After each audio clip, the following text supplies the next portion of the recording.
My name is Naveen Jolly. And my name is Anil Jolly. And you're watching 16 Minutes.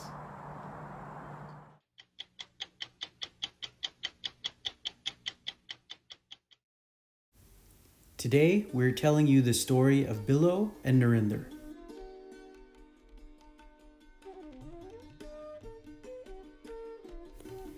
In Dehradun, Jaspal Kapoor was born to Gurnam and Sarup Kapoor.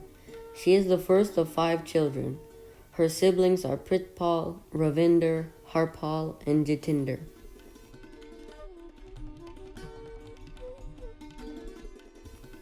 Jaspal was raised by her grandparents, Ram Singh and Jaswant Kapoor. Her grandfather began to call her Billo because of her big brown eyes.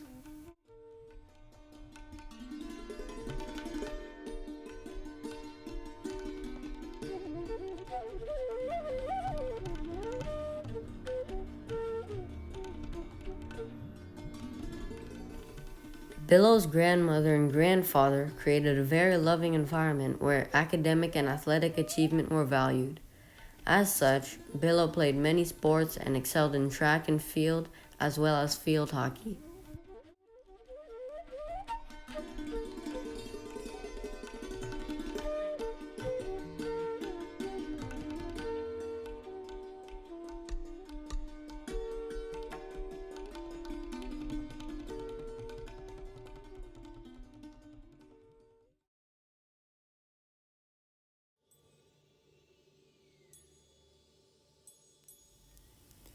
Narinder Jolly was born in Amritsar around the time of the partition in India to Hardit Singh Jolly and Raj Kaur Jolly.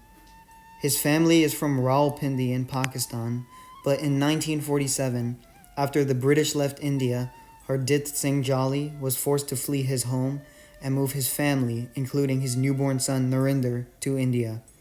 They eventually settled in New Delhi and had 8 children: Gursharan, Rajinder, Pritpal, Surinder, Narinder, Nirmal, Bhupinder, and Manjeet.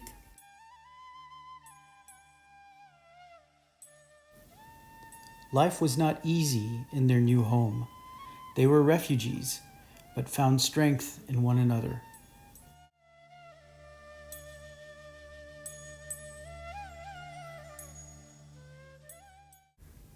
Narinder was also an excellent student. He was accepted into the Delhi School of Architecture and Design. He ended up graduating at the top of his class.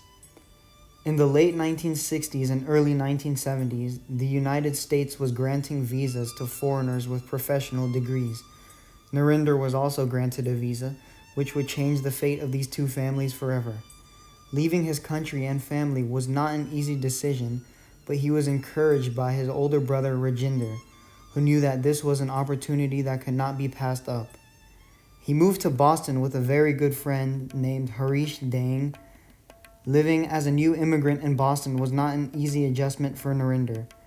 It was difficult to find a job as an architect initially. He was hired as an errand runner at a firm, but was noticed immediately for his hard work and enthusiasm. Eventually, he was given an opportunity as a draftsman and then an architect. Billo was an accomplished student and did very well in school. She went on to college in Benares and Ambala and studied English literature. She then went on to become a professor of English.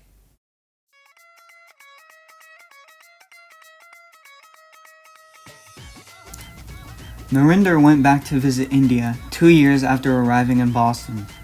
After he arrived, he quickly realized that his parents and older brother had big plans for him. He was to be married. Billo was thriving as a professor, but she too reached a point where her parents thought she should be married. Her parents had arranged meetings with several boys. These always ended with Billo and her siblings mocking the boys and ending in rejection. We, the narrators, are grateful for this since we would not exist had she chosen another boy. Narinder's older brother, Rajinder, was friends with Billo's uncle and they had arranged the meeting. After the meeting, Narinder told his side of the family that he did not need to see any other girls. Billo's side of the family were so charmed with Narinder that they insisted she would not do better. They were particularly impressed with how well he tied his turban. The two were married on the 15th day of October in 1972.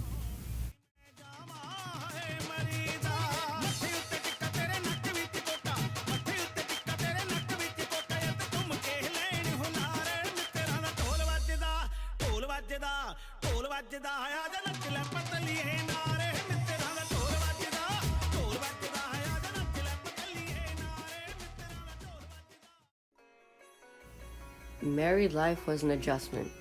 Billow and Narinder lived in a small apartment in Cambridge, Massachusetts, near the subway line.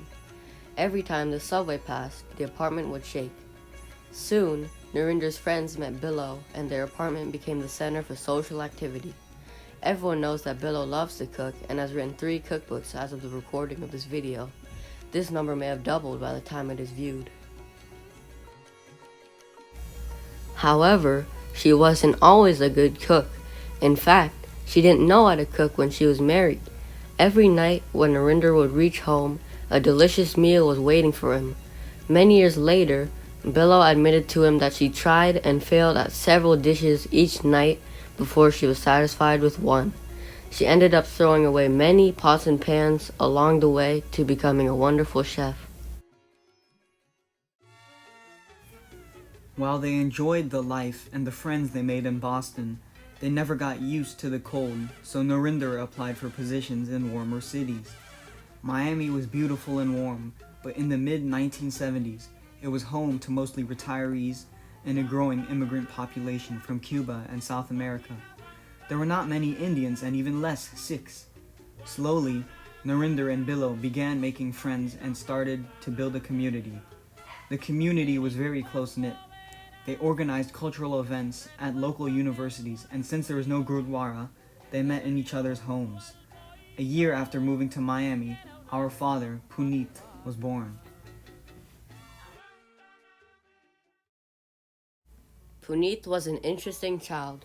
We have heard stories of him swallowing coins and accidentally stapling various body parts. Soon after Puneet's birth, Narinder's youngest brother, Manjeet, arrived in Miami. Family, close friends, and a new baby kept things very busy.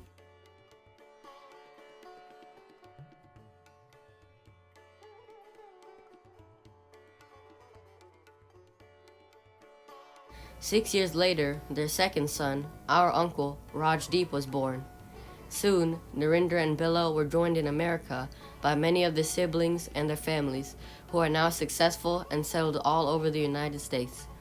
After Rajdeep was born, Billow stayed home to help care for the kids, as well as the family. Although she was on a limited budget, she was still able to run the household in a fun and happy manner.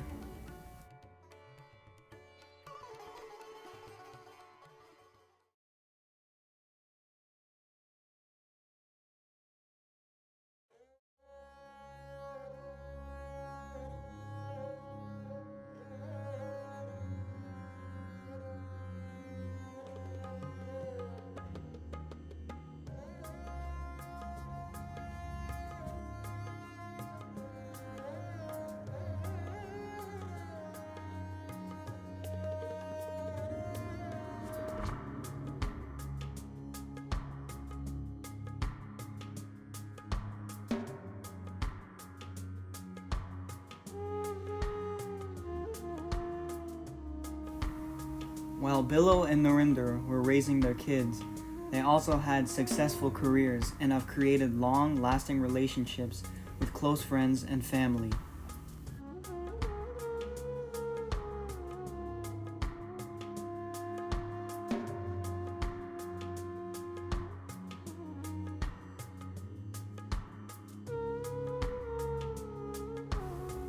In 2005, Puneet married my mom, Miriam, and a year later, I was born.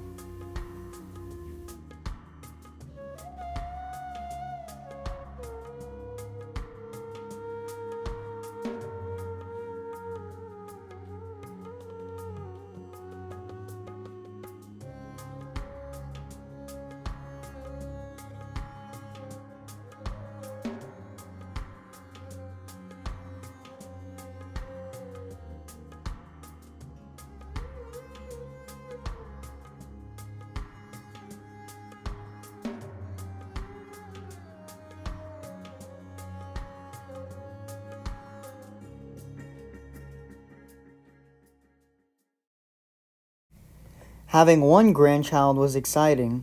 but not as exciting as having two.